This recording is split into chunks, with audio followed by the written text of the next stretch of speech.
Hey, welcome to Season 3 of the Adoption Roadmap podcast.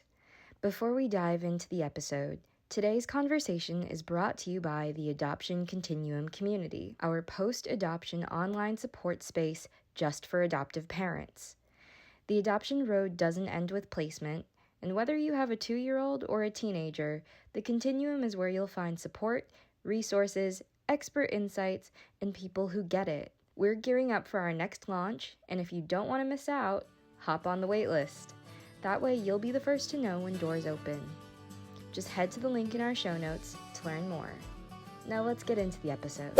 Today on the Adoption Roadmap podcast, we're delighted to welcome Brianna and Shay Cherry, a vibrant Black same-sex couple from Charlotte, North Carolina, because that's the way I like to say it when I say North Carolina, whose adoption journey is every bit as bold and beautiful as their signature boomerangs and fashion moments on Instagram. Married for 2 years and partners for 6, they've navigated home studies, adoption matches that have fallen through, and even questions about their right to parent. Yet, through it all, they've held on to hope. Will they soon place the cherry on top of their story? Get that? With the match they've been dreaming of? Stay tuned to find out. In this conversation, we'll explore what sparked their decision to adopt, the power and necessity of visibility, biases and barriers, how they weathered heartbreak, their intentional choices, the role of support systems, and so much more. If you're thinking about adopting, considering a consultant as your guide, or if you identify as Black or in a same-sex relationship, this episode is for you. Here we go. Hey, ladies. Let's start from the beginning of your journey. Hello. Hi. What's inspired both of you to pursue adoption, and how did you find your way to RG Adoption Consulting? Yeah, so I think I had a feeling before Shay did. My mom was a special education teacher, and so I was around kids a lot. And so growing up, I kind of knew I wanted to be a mother, but then I worked a lot and didn't have a lot of time. And so then I kind of, I was like, well, maybe this isn't the best option.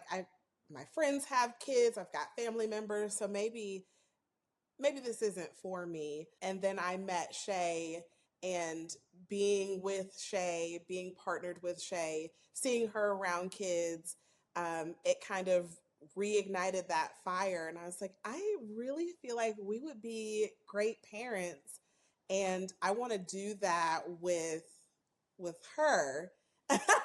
And so Aww. I was like, hey, Shay, I know that initially I said I wasn't sure, but I feel called to being a mother, and I think that you would be an excellent partner in that. Let's talk about it. And so that's kind of how it started, at least in my opinion. But chime in if you feel differently. Mine was completely different. For me growing up, I think I thought of myself being so free to do whatever. And to me, I thought of children as, some women think of children as, oh, it's gonna make me slow down, And so that was my concept of children early on in life. But way before meeting her, I moved back home to be with my family, and I realized something different about family. I started to think differently about children, than I had been. I started to think differently about freedom and what it really meant and things. I saw the beauty in family, and I realized I'm open to the love of my life wanting children, because I'm open to children. I open myself up to children. And so that started before I met her. And when she couldn't let it go, I was like, okay. And originally the barrier had been a financial one. And then we were miraculously, in a way, it became an option for us. And so, although I was kind of like, before it was an option financially, I was like, I kind of dodged a bullet, in terms of my preference, because now, financially we can't do it. But when we could financially do it, I had to take myself out of it completely, and that was easy to do because of children. And if you can help a child, why would you not? And I would be a great mom. Everybody tells me, even though I would have played more than kids, probably I would be a great mother, and because of that reason, probably too. Yeah. I love that, you guys. So, how did you find RG Adoption Consulting? So I was like, okay, we want to do it. I love a plan. I'm very organized. And I thought about, so I did a lot of research, and Shay and I really did a lot of research together.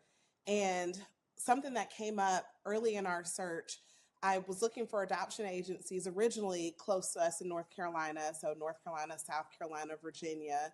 And in my search, I found a lot of very conservative adoption agencies. And so that scared me. So I was like, oh goodness, we're a Black same-sex couple. A lot of these organizations are, faith-based organizations.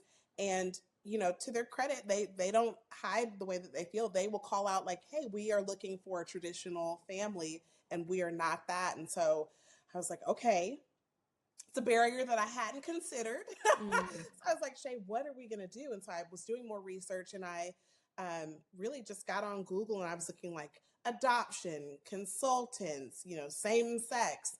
And your website came up, and I was like, what's this? So I pulled it up, and I was like, oh, wow, you have really good energy. So I was looking at your videos, and I was like, I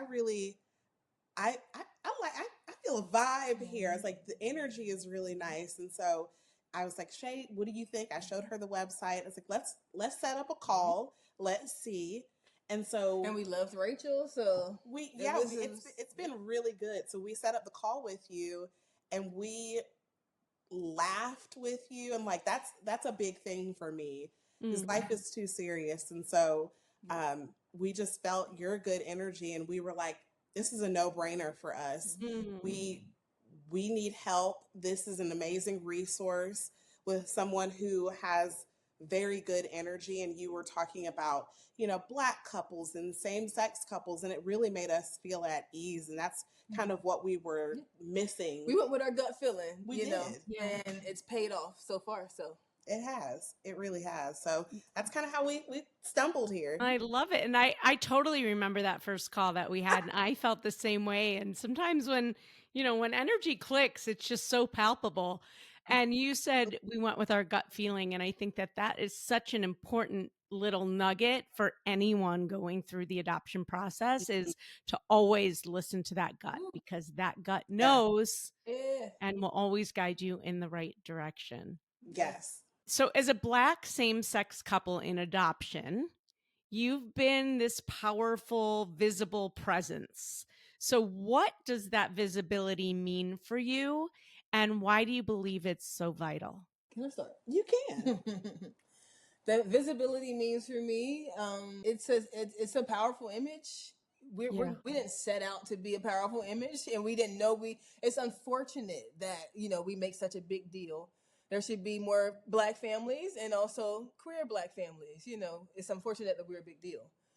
But because of that, we honor that big deal in the sense that we could get a child from anywhere, or of any ethnic group, because children are children. Mm-hmm. But because of the big deal that a Black family is in the world, just like every family is, right? Every family is a big deal. Multiracial families, same race families, because it's still a big deal. That type of love is a big deal. That preference of love is a big deal. Then we have to engage, and we have to make ourselves available, because we are. That's why I want to start. I love it. A mentor of mine, she would teach about how women in general need to be a big deal, right? Well, I was saying differently, but I hear it too. Right. But I love the way you're saying that. It is a big deal. You are a big deal. Yeah. And so the world should see that. Have you guys encountered any specific biases? You alluded to it a little bit at the beginning, or any barriers along the way, either from professionals or from within your own communities? So I would say we talked a lot about this somewhat recently. I've been an out lesbian for a really long time. Had, my parents accepted me. And so it's been a long, and people at my job know it's not really a thing. It's not really a topic of conversation. And that's already been a struggle, but it was a long time ago. We've already gone through that struggle. So like we've already had our coming out and, telling people. And so it's been a long time since I've felt my otherness, I would say. But in this process, it definitely has come up more than I thought it would. Just because I just haven't, I guess I've just been blessed to have moved through that part of my life.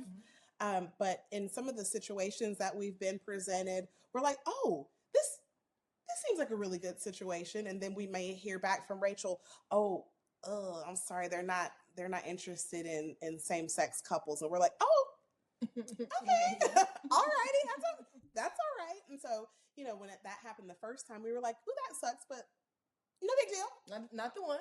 Right, that's okay. But, when you get that, several times, eventually you're kind of like, ooh, does anyone love us? Right? Is anybody an ally? And it feels that way. Yeah, it does. It feels like I feel. It's been. We feel judged, even though from our end of the adoption, we are and should be and must be very non-judgmental. So to be judged from families who need the help and we want to help, it hurts. You know what I mean? Because it's like, wow, nobody wants the bread you're giving them when they're hungry. It's like, and it's because they want it a certain way, and they're allowed to. They are. Yeah. And so it's kind of making peace with that. Just like we have preferences in our adoption journey, they also have preferences. Yeah. And so it initially hurt our feelings, but then we were like, well, we have preference in this journey too. And so we've kind of learned to navigate that. And so that's something that's definitely come up that we didn't anticipate. We're not necessarily surprised, but yeah, it just was something that we didn't really think about being a barrier for us. Yeah. But it has come up a few times. Now, that's not to say that, we never get situations that because that's definitely not the case. We get plenty of situations. There are people who are specifically, for whatever reason, looking for same-sex couples. There are some people who it's more important to them to have a Black family. And so maybe, they're like, we don't really care if you're same sex, but we, what's most important to us is our child, having roots and people that look like them. And so we've encountered that too. Yeah. And to be fair, for some families considering adoption, they don't want to know the gender of their child. They might have a son. It might be important to them that a man be around for their son, to be fair. Because that's a reason we have a preference for little girls, because we're two women, So we understand that. Yeah, we do. Understand that. Yeah, it's interesting that the rejection was felt when the person had never even seen your profile or anything, right? Versus when you actually present to somebody who's open to same sex, but you don't get chosen, right? Do you feel the same type of rejection? I guess rejection feels the same in whether you're Black, white, straight, or gay, right? Rejection feels the same for the straight families who submit their profiles and they're not chosen. They have to deal with that sense of rejection. Why not me, right? Yeah. And I think what comes up when we're rejected before someone has even seen our profile, that does feel worse than somebody seeing your profile and being like, oh, they have this that's in their profile and that didn't really resonate with me. It's like for some of these situations, it hurts because you can't even get your foot in the door. It's like, oh, if you were to just even hear about us, you might love us, but you don't get that opportunity. And so you feel that judgment. And it's like, we're not perfect people by any means, but the love that we want to give, the stability that we're able to give, you're like, ooh, it's like, I just wish that you would give us a chance because you'd see that we really could hit all of your items that are on your list out, outside of being a traditional family. So, Yeah. yeah, And yet you don't know what their upbringing was like, who they exactly. are on the other side. You might not want to be matched with that person, Right. right? And Right. it makes me think about like on the other side. So all these adoption agencies have waiting family pages that show all their families. Mm-hmm. And so imagine if you were an expectant mom that came in and you're like, "Oh, I really like this family."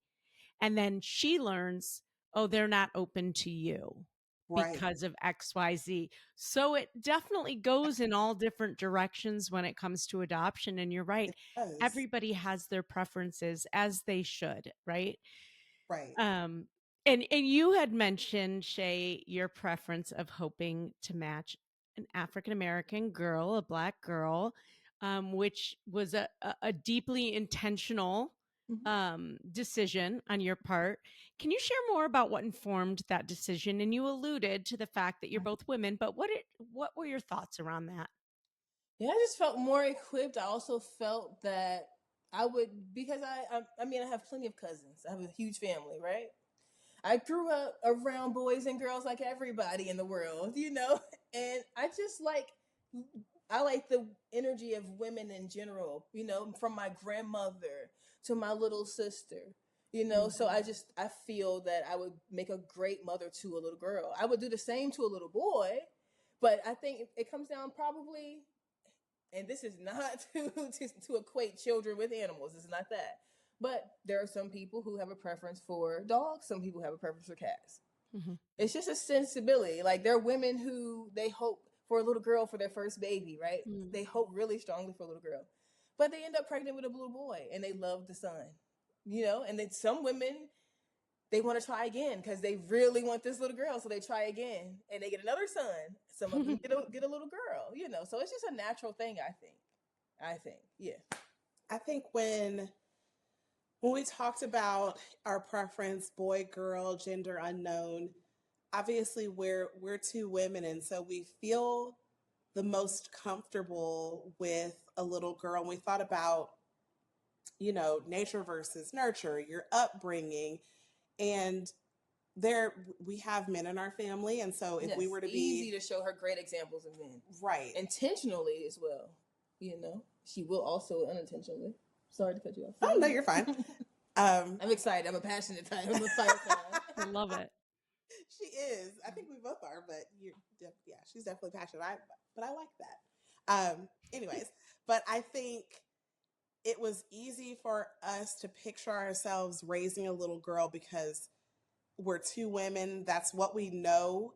We're not in partnership with men, and so we could do it. I think either way we'd be successful. But as far as what we bring to the table and what we're most comfortable with, I think is, feminine energy, just, Mm-hmm. being in relationship with a woman. Mm-hmm. Did you also think about it from the child's point of view as far as what would a boy feel in a household with two moms?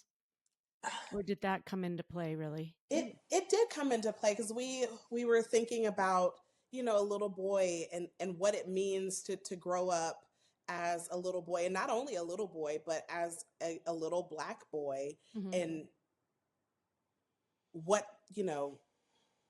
what that takes. We don't know because we're two women, and we also don't want to put you at a disservice because we don't have all of the tools that could potentially be needed Yeah.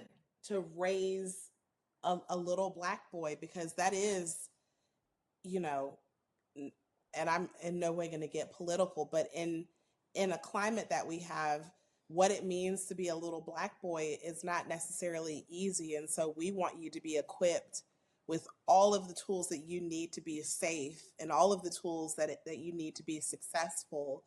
And I think we could get there, but I do think that there would potentially be things that maybe we wouldn't get right, or we just wouldn't know. I think that befalls every family. Mm-hmm. Nobody is perfect. Right. I think it boils down to something way simpler. It is like you said, we love feminine energy.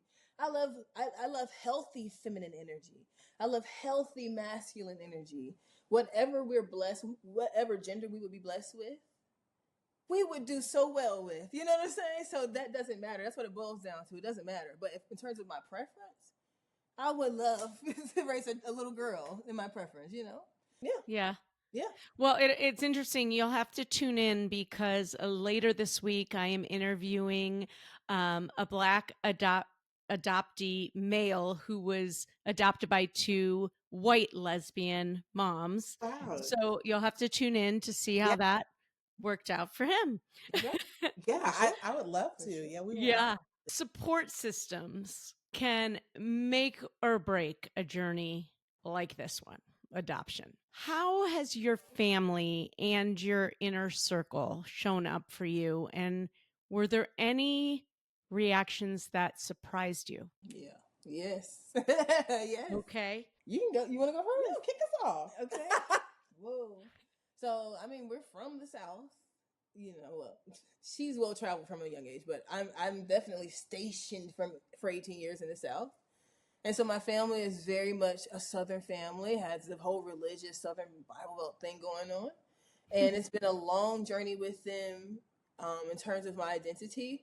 And they've surprised me the entire way, honestly, from their reaction in the beginning, which was abrupt and, chaotic, to that over a few years turning into complete support, maybe not understanding, but support. And then I hear whispers of understanding. They come through from they send me messages of understanding, whether it's a visit to their house or a text message or a call. And that's not everyone, but it's a lot, And so I get surprised with the support for our identity, our marriage. And then when it comes to adoption, it's been the same thing. My mother, who I thought I thought her religiosity might get, crazily triggered. She came, she didn't know anything about, I saved it because I was nervous about this, right? I saved the information. She didn't know we were in the process. My grandmother, who raised me, I was raised by my grandparents. So I also, in a sense, was adopted because my mother wasn't ready for the full responsibility of my care. So, and I came into that awareness during this adoption process. I was like, hey, I think I might be a little bit adopted. I was raised by my grandparents. So Yeah. most kids are not, Kind of Only a some kinship of us adoption without the formality of it. Exactly. Is that kinship adoption? That's the name of it. Okay. Yeah. Mhm. We've also been, our family right now, I have a family member who is, her pregnancy is like a vulnerable one, right? Cousin Okay. in my family, whose Mhm. pregnancy is vulnerable and scary for her and the rest of the family. Got it. And the family has come to us saying, we wish she would just give y'all care of this baby. The whole family has done that without us volunteering. So that means a lot to us. That's how supportive they are, is that they believe we should care for children who need caring for. Mm. Yeah, that's my comfortable. Yeah. I think so. Both of my parents are deceased, but my cousins and aunts and uncles, when we shared with them, they were excited for us. They're like, "Yes, this is amazing. We are so thrilled that you guys are doing this." And the same for our friends. Our friends can't wait to be aunts and uncles. They're like, "Have you heard anything? What's going on? Give us an update." They're like, "Oh gosh, when you tell us, we're gonna cry. We're just so excited. We want to throw you guys a baby." Like the support that we've gotten it's been amazing, and it feels good because you don't always know the response that you'll get. We know that we are a non-traditional family, and people love us, but just because they love us doesn't mean that they think that we're fit to be parents or that it's a good idea or that they support it. But people have definitely, I think, surprised us in their support, and that, which is a good thing, a good surprise, not a bad surprise. Yeah. Been a good surprise. I have a question. Do they ask you too much? What's going on? Give me an update. Like, have you had to put any boundaries in place? Like, I think we were very good about creating healthy boundaries. Okay, great. So we're like, listen, we're in this process, but this is a marathon. This is not a sprint. And so we'll share updates as we get them, so they will check in like, hey, just checking in on you guys. How are you doing? And we know what they mean, but they're not saying like, is there a baby yet? Like they're not too much. It's like the right amount of checking in on us. That's a beautiful way to check into for anybody listening that just checking in to see how you guys are doing. That's a beautiful way to. Yeah, and it allows us to decide Yeah. what we want to share. Because if I don't have anything, or if I just don't feel like sharing, Right. I can say, oh, we're doing good. Work is like this. Yeah. But if I have an update, or if there's something that we feel we're not called pressured to share, then we can. If something is difficult to share, we're not ready. We're not pressured to keep them, live and in the know. We can tell them when we're ready because they're there to support us and hear. Yeah. Well, speaking of difficult to share, not everything has been a beautiful, loving, supportive, rainbows and butterflies journey. Right. You've also faced major heartbreak with not just one adoption situation, but 2 different matches, right? That fell through. One of which you actually traveled for, and the baby was even already born. So it felt like a for sure thing. So you traveled, but yet it fell through. And you had 2 what I call fall throughs when you're matched with an adoption situation with an expectant mom who chose you, and then it didn't happen. What helped you to navigate those moments emotionally, and how did you make the choice to keep going after the second one for sure? Hey, it's podcast editor Josie here. And we know that you really want to hear part 2 of Brianna and Shay's story, but you'll have to wait until the next episode. But I'll make a deal with you, okay? I'll tease the episode if you leave our show a rating and review. It really helps us reach more folks like you. Thanks for listening. And here's a taste of part 2. Our more, we have a better, larger perspective, broader perspective from our age and our experience. Right. To know how that impacted everybody, not just, not just them immediately. We know how we know we're glad that they made the best decision for themselves ultimately, and also we got hurt in the process, and so it is. But everybody's vulnerable here, and people outside of the adoption process are even vulnerable during pregnancy. It's a vulnerable thing. Fertility is a vulnerable thing. Well, I hope you enjoyed that episode of the Adoption Roadmap podcast. If you did, I have a few favors to ask of you. First, please hit subscribe so you never miss an episode. And while you're at it, I'd love to hear your takeaways. Please write a review and let me know what you liked. And if you have a question or a suggestion on what you'd like to hear, I'd love to hear that too. Please shoot me an email at support@rgadoptionconsulting.com and let me know what you'd like to hear about. And if you have a question, I may just answer it online. Thanks again for listening. Tune in every Wednesday and Friday morning for a brand new episode of the Adoption Roadmap podcast. Until next time, bye-bye.